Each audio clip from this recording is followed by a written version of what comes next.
Ką padarė Mozė? Mozė padirbdino, man labai patiko tas žodis, padirbdino varinį žaltį, jisai iškėlė aukštai ir parašyta, kiekvienas, kuris buvo sugeltas, ką jis padarė, jis pažvelgdavo į tą varinį žaltį ir kas pažvelgdavo, ką padarydavo, jis išgydavo. Kas tai yra?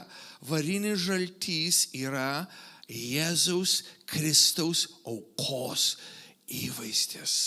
Ir mes galime gyventi savo kūniškų apmąstymų lygmenyje. Ir aš pasakysiu, kada tu gyveni tik tai savo kūniškų apmąstymų lygmenyje, kada tu gyveni pagal tai, kas yra tik tavo gyvenime. Ką tu matai? Darai logiškas išvadas. Kas vyksta tavo gyvenime? Aš galiu pasakyti, kas vyksta tavo.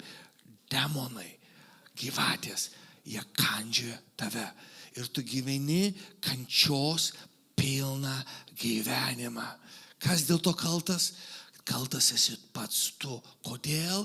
Todėl, kad tu užsidarei, užrūgai, užsikonservavai savo neigiamame mąstyme. Ką mums reikia padaryti? Mums reikia pakelti savo žvilgsnį į tai, ką Jėzus padarė. Sako, kur mes turim žiūrėti? Sako, mąstykite apie tai, kur Kristus sėdi Tėvo dešinėje. Ką Jėzus padarė dėl šitos tavo situacijos? Ar jis ką nors padarė?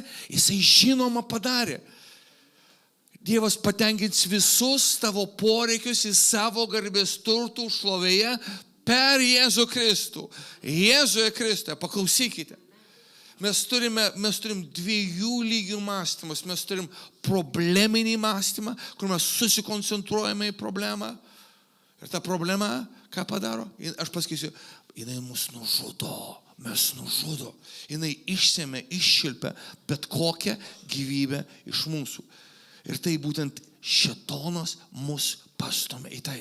Paklausyk, bet Dievas mus ragina nukreipti savo mintis į tai, ką Dievo žodis sako apie tavo problemą, apie tavo sunkumą. Jisai sako kažką tai. Pradėk mąstyti apie tai. Kalbėti apie tai. Užrūk. Gal neteisingas žodis. Dievo žodžiu. Turiu omeny. Būk persmelktas Dievo žodžiu.